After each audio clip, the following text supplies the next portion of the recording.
Long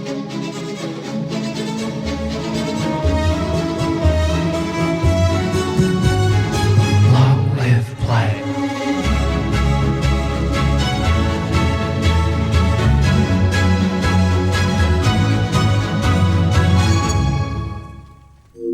Hello and welcome to the 65th episode of Long Live Play, the number one Australian PlayStation podcast full of our lukewarm takes and Khayl's mental breaks, hosted by myself, Govinda Whitehurst, and the price hike to my inflation, Mr. Khayl Adam. If you like what you hear, you can and should review us on any podcast service that will allow it as many times as you can, as quickly as possible. It's a race, and the winner gets a treat, but I'm not telling you what it is. You can also find us on Instagram and Twitter at LongLivePod. There's a link tree there if you want to find us individually, other places if you want. If you don't, that's okay. Like, there's no judgment here. That's all good. Khayl, how you going? Mentally stable as always, which is kind of interesting considering that we talk about my mental breaks every intro. I feel like I'm a pretty even-tempered person. Look, I'm not saying mental breaks in like you're having a mental breakdown, but more that your brain just every so often just stops functioning for a microsecond.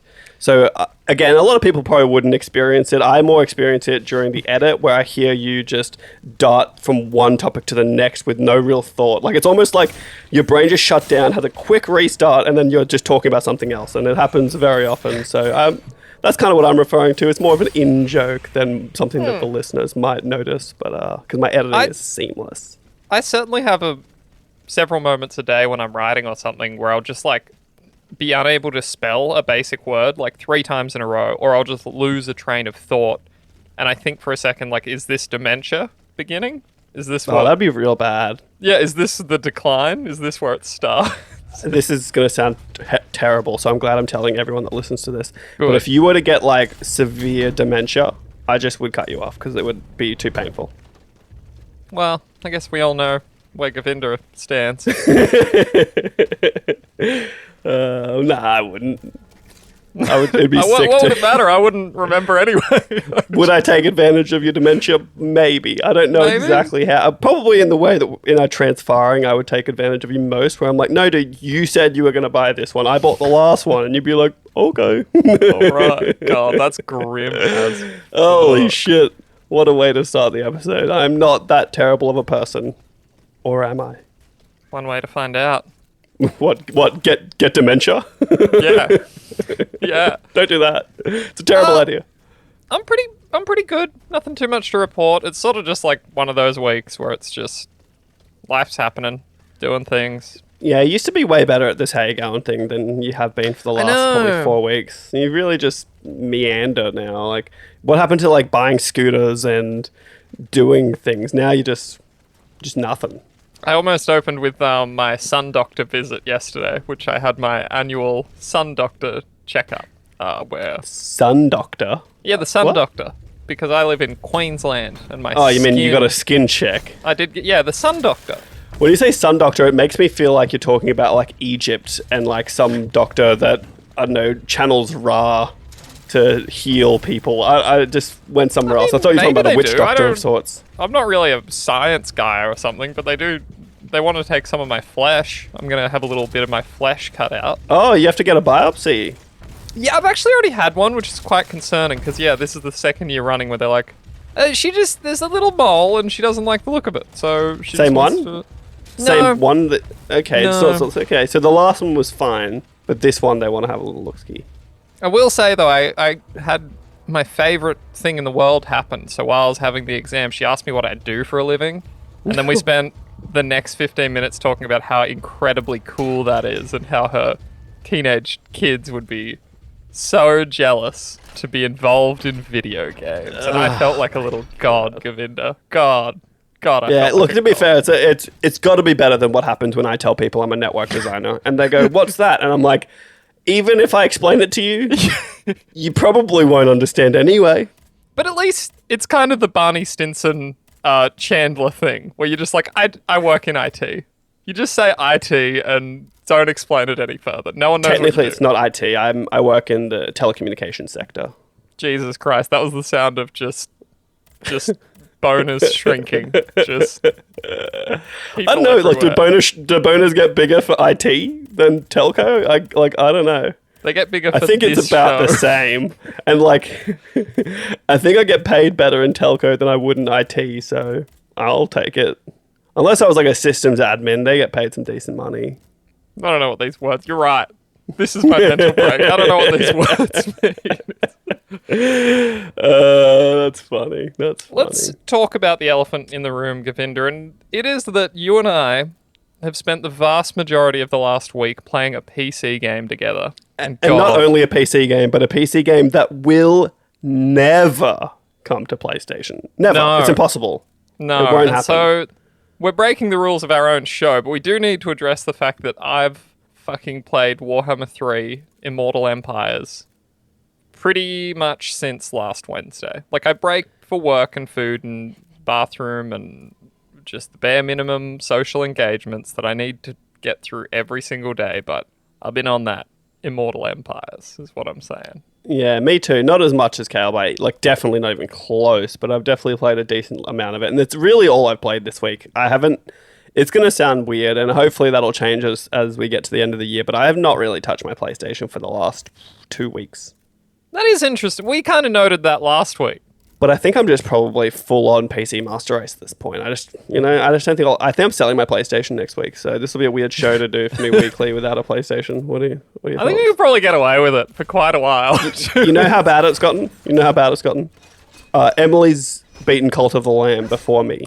Oh, that is news. I haven't gone back, I gotta be honest. I kind of fell off pretty hard. Yeah, you are weak, but that's fine. You play weird games. But yeah, no, I just played Warhammer 3, but it looks like you've played other games, Khayl. I have, and again, I've been playing something for review. I can talk about it next week, but in the meantime, I did follow up on my promise. I tried out that Rollerdrome trial. It is indeed only 35 minutes long. But was it the best 35 minutes of your life? It was fine. It was just fine. This is not for me, but I'm a person that doesn't really like Tony Hawk's. So... See, and this is like the benefit of the trials, but when you pay extra money and all you're getting is trials rather than actual games added to the catalogue, that feels a little bit weak. I don't know that I would have bought this game anyway. It just isn't really my thing. But if I had bought it, I'd probably be a little bit disappointed because I wouldn't play it. I just wouldn't get through it. It wouldn't get done. No, totally. And that's, like, again, it's the good thing about having the trials is that you can at least try it before you buy it. But I guess there's a world where there's people who are like, I never would have bought this game, and they play the trial, and they're like, actually, it's pretty sick, I will buy the game. So there's that too. Yeah, I think you might like it. It might be up your alley. Don't tell me what I like, okay? No, I'll try the trial one day. I don't know. We'll see. But the locomotion is quite awesome. The way you move, it's just like... It takes a little while to get your head around it. By the end of it, I was crushing it, and it felt really good. But it's like, I only made it to like the 3rd level, but I think there's only like 10, which again didn't inspire a lot of confidence. I think it's like a 3-hour-long game until you can go back and time trial it. For $30 or whatever, I'm not expecting it to be hectic, so that's not terrible for me. Like, I paid $100, or we paid collectively $10 for The Quarry, and that game is a 4-hour game. No, that was a 12-hour game. Was it? It didn't feel like it. Yeah, it was. It took me It felt like 4 hours of content stretched for 12 hours. And then moving on from that, I did another trial. Soul Hackers 2, the new Atlas JRPG that I've been looking forward to. I actually didn't realize there was a trial. That's sick. There is a trial. I guarantee this one is not for you, but follow your heart. I don't think it is. I've looked at reviews. It doesn't look very good. Yeah, I mean, I like it because I'm in the hole for these games. Like, I like the older Persona games. I like the Shin Megami Tensei. But even that, I was seeing reviews saying, like, Shin Megami Tensei Lite. Like, it's not even... Yeah, I think that's that level. Fair. I think that's fair. It's like... It's cool because, like, the combat feels like Persona 5. It's, like, fast and fluid and... there are some interesting tweaks. So, like, you know how in Persona 5 you do your all-out attacks? Mm-hmm. This has a mechanic where you build stacks. So, like, every time you exploit a weakness, like in Persona, you get a stack. And what that means is, like, that demon, which is essentially a Persona, that demon will, like, hover over the enemies. And you have a turn to build up as many stacks as you can, and at the end she'll perform what's called a Sabbath, and it's like a huge all-out attack, but all the demons join in, and it's pretty awesome. It looks really cool.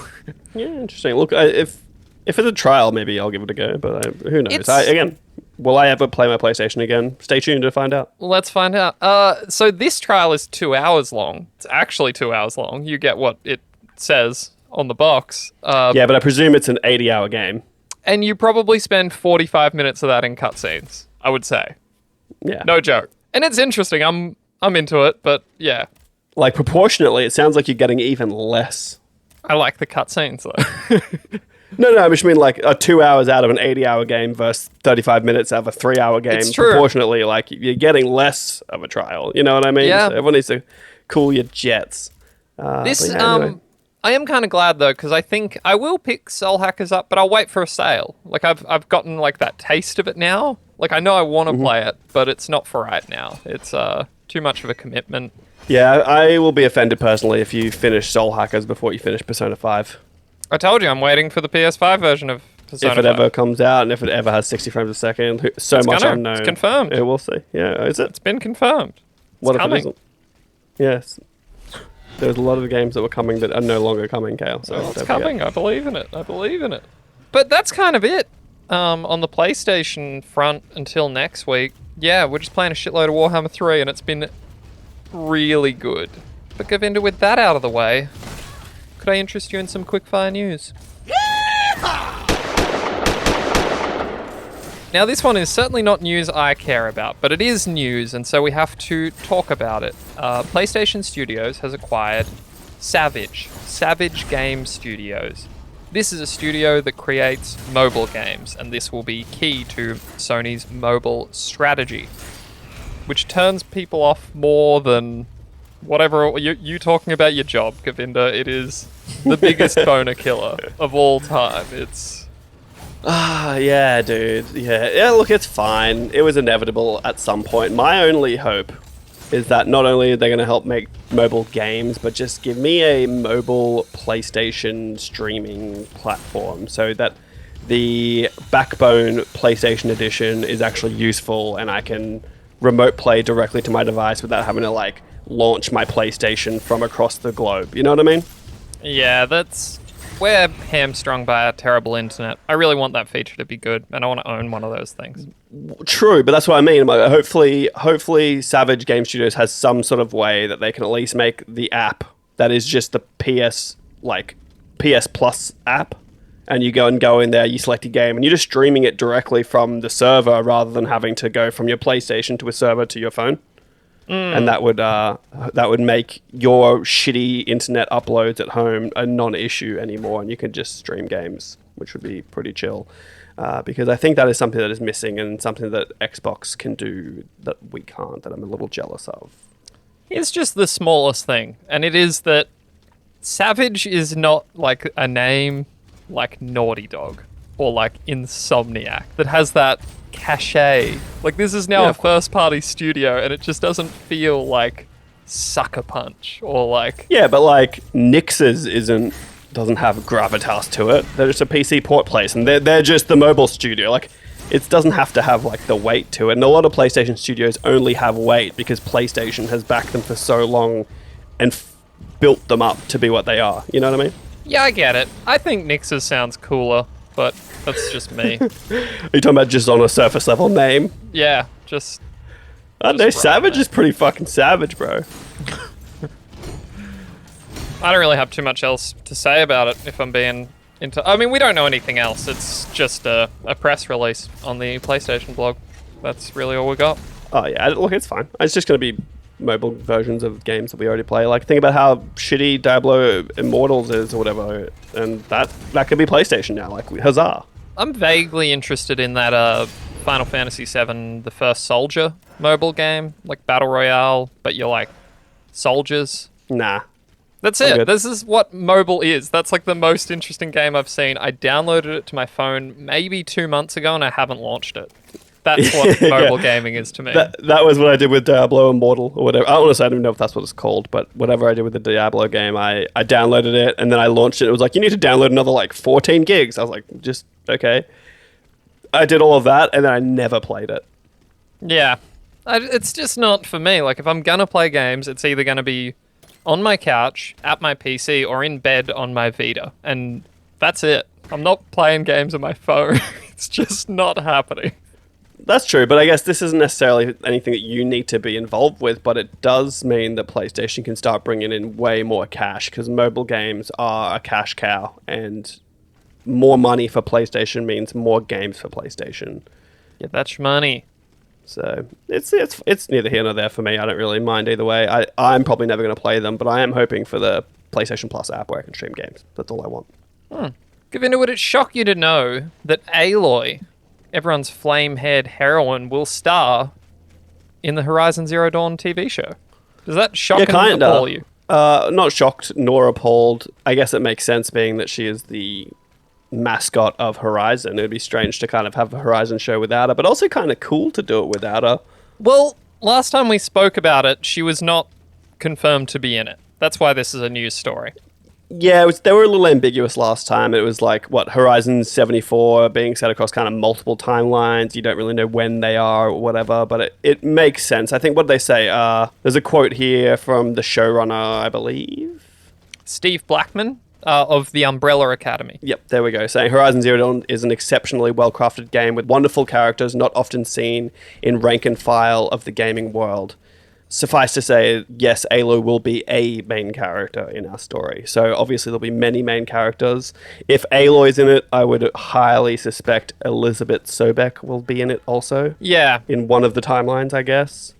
But look, we'll see.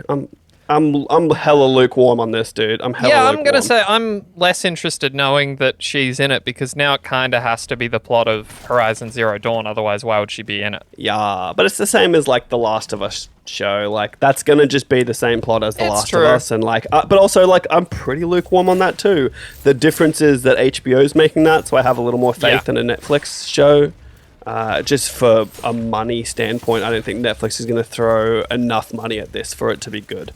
I'm dead serious. I reckon it's going to be mid. Yeah, that's hard, isn't it, too? Because they just cancelled the Resident Evil show that I was, like, somewhat into. That just didn't do well enough for them, so they just fucking shit-canned it. And it's just too high of a concept for them to be able to pull this off with all the CG and stuff they're going to need, and pull it off well with it not costing them hundreds and hundreds of millions of dollars. Like, look at the Lord of the Rings series where it cost Amazon $1 billion to make it.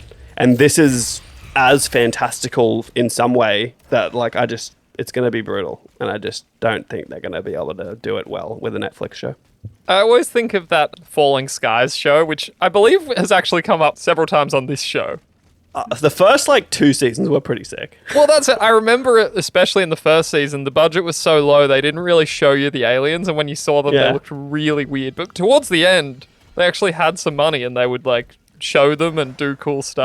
Well, spoiler alert if anyone's going to watch Fallen Skies, but I remember the bit where the history teacher dude goes onto the ship to meet them or something.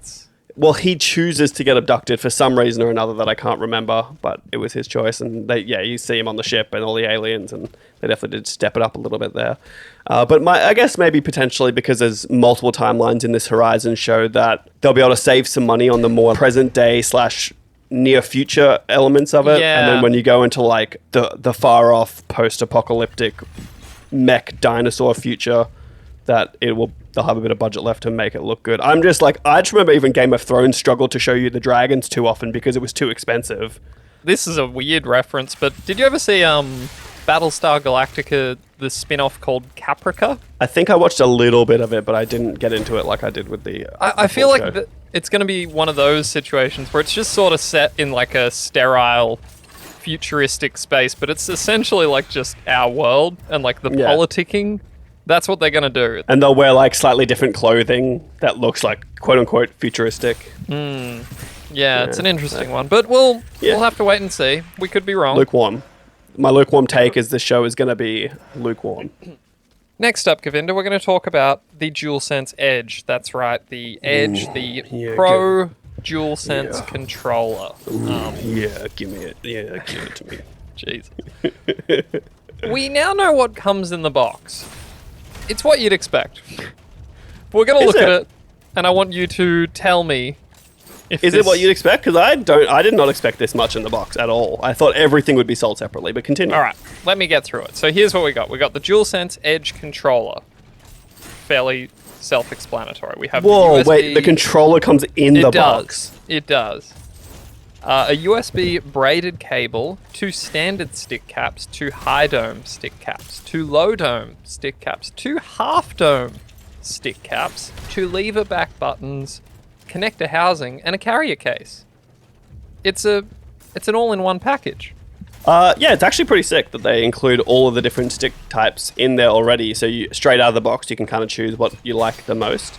My only concern, I guess it's not a concern, I don't know what any of those mean, dude. Like, I couldn't tell you what the difference between a high dome stick cap and a half dome stick cap is. What's a half dome? I don't get it. My thinking is the high dome is like the old PS3 controllers that were just a dome. There was no there was no divot in it, which I guess is something.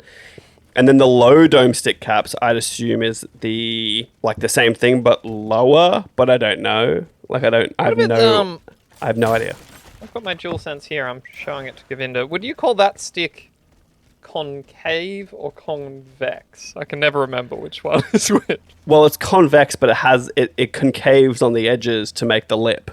Okay, I'll take your word for that. That's why I'm confused. I'm like, what the fuck is a half dome? Oh, I'm sorry. That's a half dome back button. Interesting. Oh, So you're right. they Yeah, actually- sorry. That's a half dome back button. High dome stick caps, low dome stick caps, half dome back buttons, and then 2 lever back buttons. So it looks like you can change what the back buttons are as well, which is good. It looks like the photo is most likely showing what the half dome looks like. Is my assumption. But yeah, look, it comes with a case.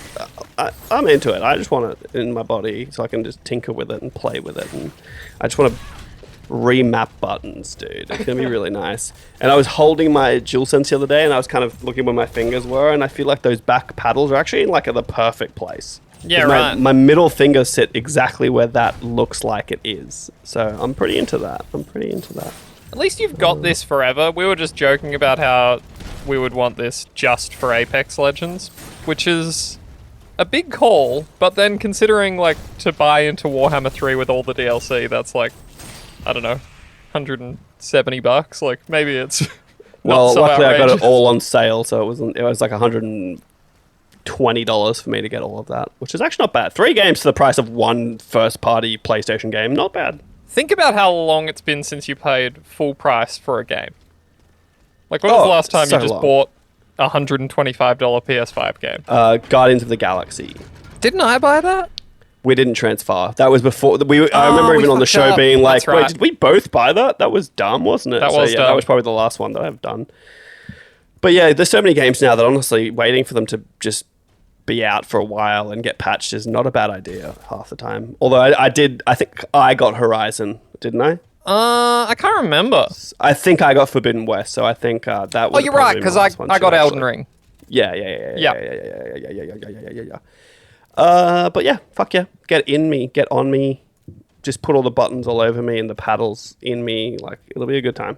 I think it'll be a good time, yeah. I think that sounds like a Real lovely quickly, time. just getting it only for Apex is mainly because Apex is the only game where I would go through the effort to remap the buttons. Yeah. And because I kind of need to. I can already think in my brain how I would do it. And I just need it in my bones. And it would help me. But a regular game, I probably don't necessarily need to do that. We've been doing a little bit better. We won our first game with our new tripod, and that was... Oh yeah, I've just been playing better. I just have gotten I'm actually putting people down and getting kills, and I think the hot drop is the play, dude. You just got to get in there, drop into old Skulltown. I don't know what it's called now, but it's not Skulltown. But just drop into Skulltown, get a wingman, and just start capping domes, bro. Cap the half domes, cap the high domes, cap the low domes. Any dome, cap it with a wingman, and you win. I'm going to move you right along now, Govinda. This is going to be a snappy episode, but it's kind of nice, honestly, not to go through a fucking Jeff Keighley-a-thon every week. Fuck Jeff Keighley, man.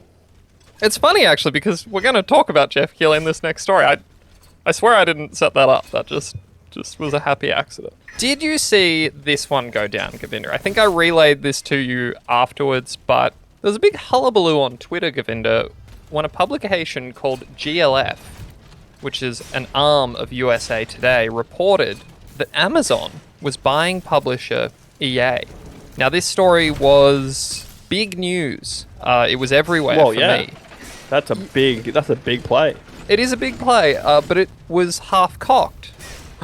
Yes, it was not properly sourced, it seems. Someone just went all in, and this turned out to be a bad day for that person, because people like Jeff Keighley and Jason Schreier publicly called this person out. And you can look into this, you can find out who it is. I don't want to smear them any further, but this is literally my worst nightmare. I cannot imagine how bad this dude's day would have been. Like, I'm talking, this happened, they reported this. CNBC Now, like the major mainstream news network, ran a segment on it being like, I don't know what the fuck's going on here, but like whoever has reported this doesn't know what they're talking about. It's like live cable TV dunking on a video game journalist. It was a lot. Because of course this affects stock prices. Like, you know, this was a big thing. And USA Today, like, while I've never really been to the site, that's a name. Like, that's, you know, that's a platform people know, and it has a lot of reach. So anyway, Amazon is not buying EA, and thank God.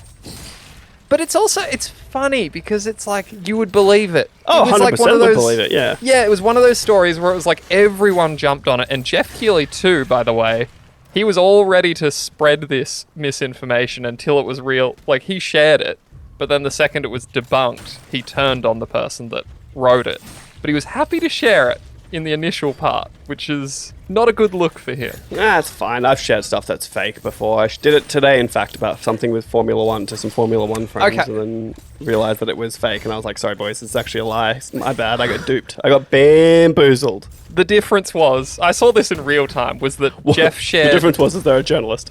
Well, no, the difference was he shared the story and called out the outlet, GLHF, when it was good, and when it was bad, he called out the writer in particular. He didn't go for the platform, which is kind of a dick move. Interesting. Yeah, a little bit. Especially when they're back-to-back tweets, and you can see that sort of... So anyway, interesting but thank story. God, though, I couldn't think of a more evil company to buy a super evil company than Amazon and EA joining forces. Yuck. It's so weird, though, because, like, in my mind, I get it. They're all horrific, and that's awful. But, like, in terms of just straight-up satisfaction, I fucking love Amazon. It's so good. Oh, look, the product is good, and that's why they're as big as they are. But, like, as a company and the things that they do and their moral compass is pretty fucked. Like, at least some companies fake it.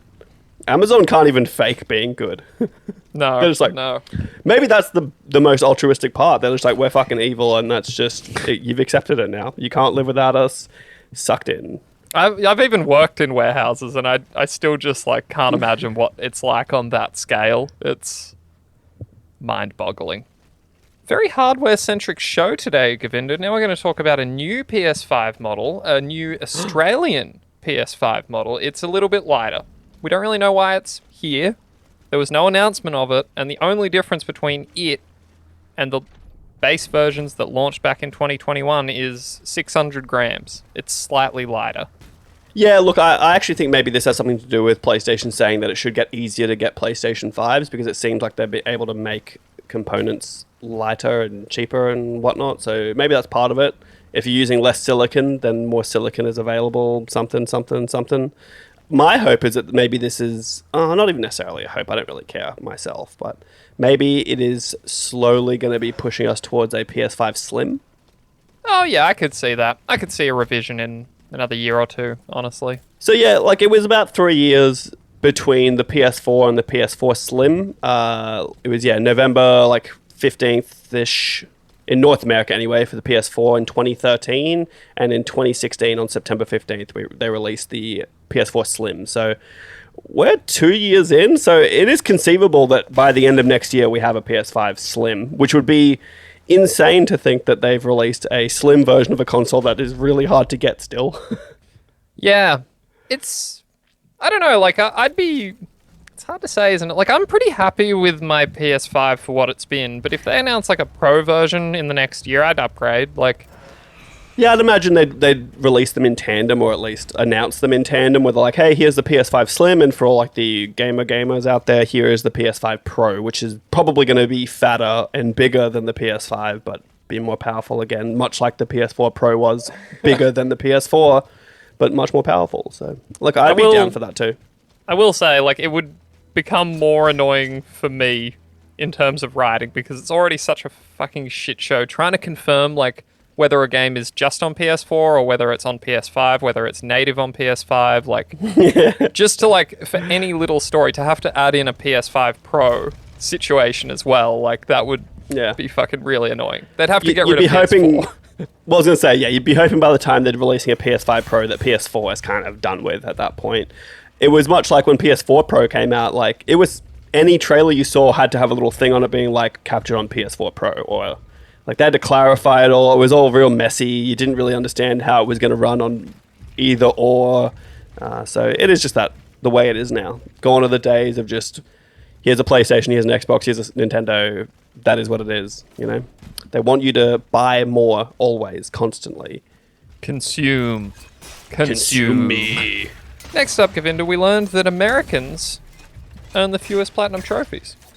Yeah, it's because they're just stuck playing Call of Duty and breaking out into Civil War. I just wanted to, like, leave that and let it linger. Let me just repeat that. Americans earn the least platinum trophies, the least completions. So I'm just extrapolating from the data you've given me, but that means that us Australians get more platinums than them. It does say that Asian and European players earn the most platinums. Weirdly, Australasia? Well, yeah, we're in Oceania. We're technically part of Asia, Both. but we get European releases. So Yeah. I think we're in there. We're in the pocket. We're in the midst. I like to think just Australia is better than the US. I think that's what they're saying, pretty much. I suppose, I don't know if this is surprising, but yeah, Japanese players specifically have the highest average trophy percentage amongst major games. Is that a cultural thing? We don't know. But I'm not surprised, strangely. Yeah, it looks like there's... it's not super clear, actually. I'm pretty bad at it. But it looks like Japan or Japanese players will play the most amount of hours, but on fewer games over America. Yeah. So America spreads their gaming across more games than Japan does. And that would maybe make sense as to why they're earning less trophies, because you've really got to play them for the long haul a lot of the time to be getting all them trophy pops. I'm sure there's all kinds of economic reasons that we're going to get into in the news we care about for that. But that's kind of interesting. Is it because of inflation that Americans don't platinum more games? I'm going to blame inflation. Maybe. You and I are certainly outliers, people that listen to this show. Like, the average gamer does not play as many games or for as long as we do. Like, we're the animals. We're the broken We ones. are the animals. Though, like, we don't even have, like... I don't have that many platinums. I have, like, 32 platinums or something, and I've been playing games. It's like almost a platinum a year for my entire life. That is That's not that interesting, isn't it? I would have thought I'd have more by now, but I've really, like, kind of...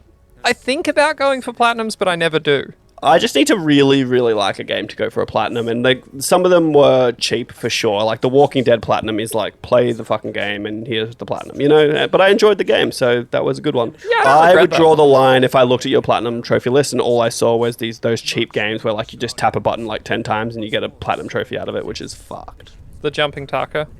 Yeah, those taco games, the jumping burrito, fuck that shit. There's also ones that are like Flappy Bird rip-offs, and it's like flap to plat or something is what they're called. And you just probably flap 10 times and get a platinum trophy. It's so cooked. Bullshit, Govinda. And finally, just a quick one for you. We're about to get some more God of War Ragnarok footage. That's because Ragnarok is the Game Informer cover story for the month of September. So we've got a lot of new screenshots. There's interviews going up. There's all kinds of fun little tidbits. Govinda, I'm going to tell you right now. Do you want to know about, like, battle changes? Is that a spoiler? I don't think it is. Look, can I be honest? I don't really want to know because, again, I'm going to play it and I'd like to be kind of surprised by the changes that occur, but also at the same time, we host a news podcast about PlayStation. This is and news. It feels somewhat relevant. So I will have to hear it, and you don't. So if you don't want to listen to this, you can probably skip forward, like, let's be honest, 3 minutes, and you'll miss it and go into the next.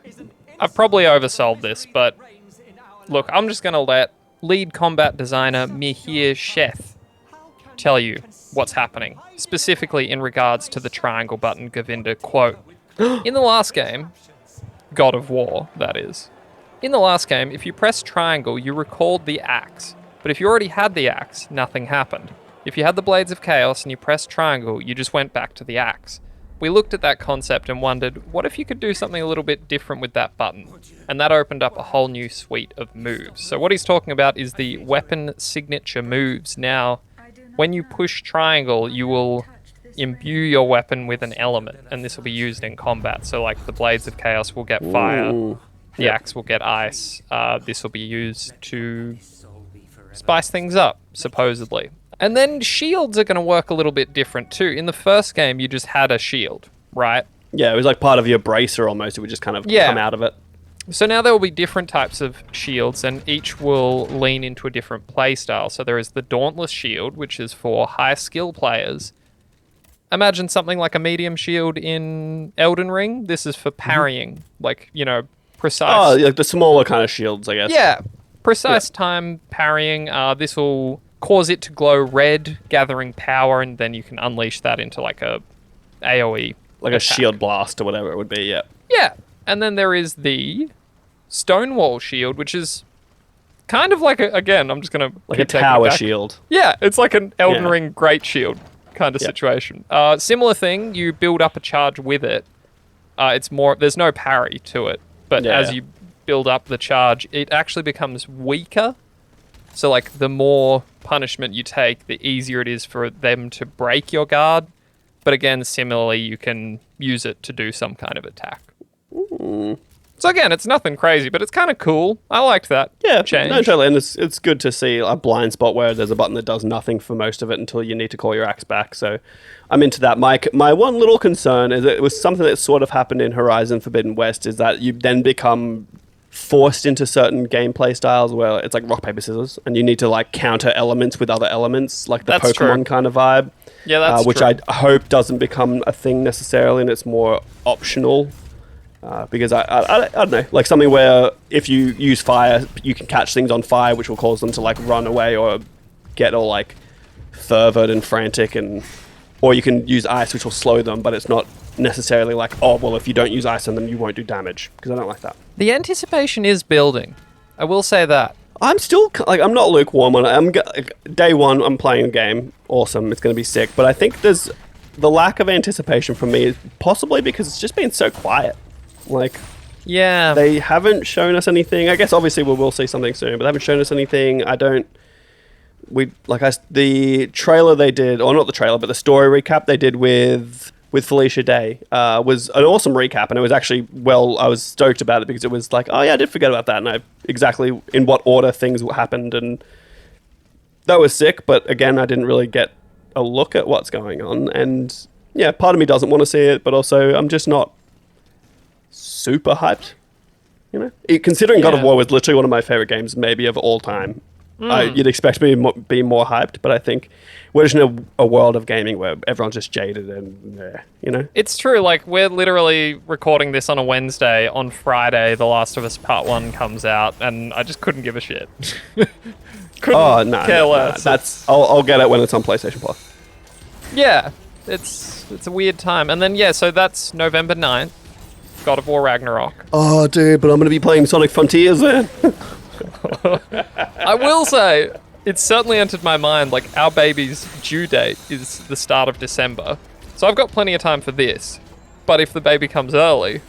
You'll have to, like, if you want to be real safe, you're going to want to wrap this game up in, like, a week. I don't think that's a huge ask. Nah, you can do it. It'll just be a 40-hour game in a week. That'll be... Yeah, it's a lot of work. It's fun too. That's a whole working week. This is one Erin will play with me. Like, we sat and played she'll the whole... She'll watch or she'll play? She'll watch. Yeah, okay. She'll be with you for the journey in a more, like, sidecar kind of manner. That really is a testament to that game. Like, the amount of fucking video game hours she has just blanked out and stared through but the fact that she managed to sit there and be engaged with me playing all of God of War, that is a testament to the first one, dude, holy moly, like that game was incredible. But it was, again, part of it was the surprise of it being that good. Whereas this, I'm expecting, like, the bar is at the top. And I'm like, you have to meet or beat this bar that I've set for this game. Whereas the first one, I was like, well, I've played God of War, it was pretty average, and then it was just like blew away my expectations. Yeah. So, expectations, the thief of joy, dude. That's what they say, and that's possibly what happens here. Like, I'm sure it'll be good, but it could suffer a little bit of that Horizon Zero Dawn Forbidden West meh, you know? That's enough of that shit. It's time for the news we actually care about.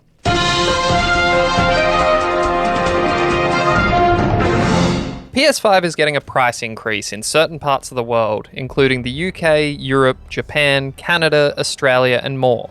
It's $50 dues here, bringing the disk drive PS5 up to $799.95 and $649.95 for the digital version.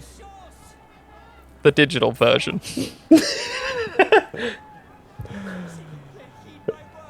According to Jim Ryan, this is due to, quote, high global inflation rates, as well as adverse currency trends impacting consumers and creating pressure on many industries. Based on these challenging economic conditions, SAE has made the difficult decision to increase the recommended retail price, end quote.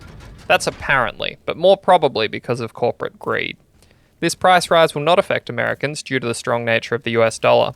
People are pissed, as you might imagine, but in a world in which the cost of petrol rises daily, and in which an iceberg lettuce can go for as much as 12 Australian dollars, it kind of makes sense. It kind of makes sense, Govinda. Does it? Does it, Khayl? I mean, On everything's console, going up. Why are we surprised this is? I literally saw a report maybe 2 days ago that inflation is subsiding. We're maybe over the crest of inflation, and we might not be Globally getting or copped so here? badly. This is probably in the US specifically, but the US is a market leader, so if they're going down, then theoretically we should start going down a little bit. And when I say down, I just mean like not rising 5% a month like we were, you know? I don't know. This seems like a real dog move, and it's almost unprecedented. I've never seen this happen in the history of video games ever. Not even that. I was sort of reading into it. Like, this is sort of just not done in electronics. Like, you never raise a price. Like, it's just not crazy. I'm going to blame Facebook for increasing the price of their Oculus headset by like That did happen $150 earlier this year, didn't it? Yeah, and I think they started something now, and people are like, "Well, they got away with it, so we'll get away with it." I'm gonna say it again. Jim Ryan's fucked. I don't like him, and I'm not into him. I'm not into him at all. He's way too business and not enough gamer. Like, even Sean Layden seemed like more of a gamer. Shuhei seems to have just been like ousted into some random back room that they just. I'm like, okay, well, can we get an actual gamer? Yeah, can we get an actual gamer that likes playing games in here? Because this is a console that Sony already told us they were making a profit on, which is also unprecedented in PlayStation releasing consoles. Like, they lost money hand over fist on PS3 when it came out. They lost money on PS4 consoles when they came out. And now, while they weren't making a lot of money on them, they were making some profit on PlayStations. I think less on the digital, more on the disc version. I could be wrong there. But it just seems like a greedy corporate greed move. And fuck them. It's certainly, like, it sucks, but in a weird way, it doesn't really... I mean, it doesn't affect me because I have one. What about when the PS5 Pro comes out? I don't know that, like, a $50 price really bothers me when you're talking about a $1,000 console. I'm with you, but it's one of those things where I think, like, it doesn't really... $50, if you're going to buy a $700 console, what's another $50? Really is not that bad. Right? Yeah. But it opens a door for this happening more often. And I don't like that Pandora's box of like, oh, well, we got away with it one time. So, fuck it. The DualSense is now going to be $150 instead of $100. It is just strangely amorphous. It's just so general. They're just like, yeah, things are more expensive. You have to pay more. Yeah, it's just inflation. I'm like, it's a bit fucked. And there's an argument to be made that, like, if you're concerned about a $50 increase in a hobby that is already pretty fucking expensive, then maybe it's not the hobby for you. That's one mentality, right? Like, a game's $120 and that one-off $50 payment for a new console, like, really shouldn't bother you that much. But at the same time, it just feels icky. And then you've got Xbox and Nintendo both coming out being like, we're not going to do this. Yeah, which is a bad look. Yeah, which is a bad look. And then you're like, okay, well then why did PlayStation have to? Like if it was a global inflation problem, like shouldn't everyone be doing this? Why is it just PlayStation? So it looks bad optically. Well, Microsoft prints money and Nintendo gets to sleep on a fucking dragon's hoard of gold that they've just had built up over decades. That is true. Like Microsoft bought a publisher for $70 billion and Sony's valuation is $100 billion and change. So wild. So Microsoft is definitely in the realm of just buying PlayStation one day, which maybe is not a bad... Maybe that's the play. Maybe Microsoft just buys Sony and there's only one console and there's no competition anymore and everyone just plays Game Pass and everything's on Game Pass. Like, part of me would love a unified world like that, but then the lack of competition is concerning. And this is why. And this is whether it's fucking fanboyism or whatever, but the reality is Xbox can't fucking make a video game to save their life. They have nothing and they haven't for years. Like, imagine if they were in charge of, like, putting out new PlayStation games. I hate that. Okay, so I think my lukewarm take for the next few years is that Sony's going to be in a little bit of trouble come like 2024. Because I think, yeah, sure, Xbox can't make games, but that's because they didn't have anyone to make games. And the only games they made were the same ones that were successful a while ago. And now all of a sudden, they've got Obsidian, they've got Bethesda, they've got Activision, they've got Blizzard. They've got a lot of developers that can make good games. It's just a game cycle now is 5 years. So give them 5 years from the date they're buying. Like, give them time. And I think there's going to be a world where Xbox is hitting big with games and PlayStation, while still making good games, isn't going to be like, that's not going to be the standout reason to buy a PlayStation anymore. Yeah, it's fair enough. It's just, yeah, I hope they can hang on to some kind of independence, at least until I die. And so we all remember how the PS3 went for PlayStation in the quote-unquote console wars. It went really badly, and we're getting to that point where they're pricing themselves out of the contest a little bit. Like if budget is a concern, someone's like, well, I don't really have I'm not invested in either console, and this one's going to be like $100 cheaper, which I think it would be now. Why would I get a PlayStation? The games. That's why they can get away with it. And then there's Game Pass, and I can just get Game Pass on a cheaper console that is potentially more powerful. I'm struggling to see why I'd be buying a PlayStation. I think it was a really dumb idea, and I wonder how it's going to affect their market share. But hey, I'm sure there's smarter people than me getting paid way more money that can figure all that shit out. I already have a PlayStation, so soccer. All right, well, I think we've put a pretty nice bow on that, Govinda. Why don't we wrap this up and call it a jolly old day? Mate, just what I wanted to hear. Wrap it up nice and early. Nice short episode, concise, to the point, and now I can play some Total War. Woohoo! This has been episode 60-something. 65, they say, apparently. I don't know for sure. I've been me. Khayl's been here, I guess. I want to go play some Total War, so I'm going to go.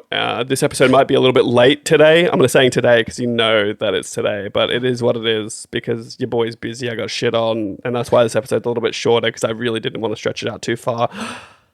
Goodbye. Goodbye.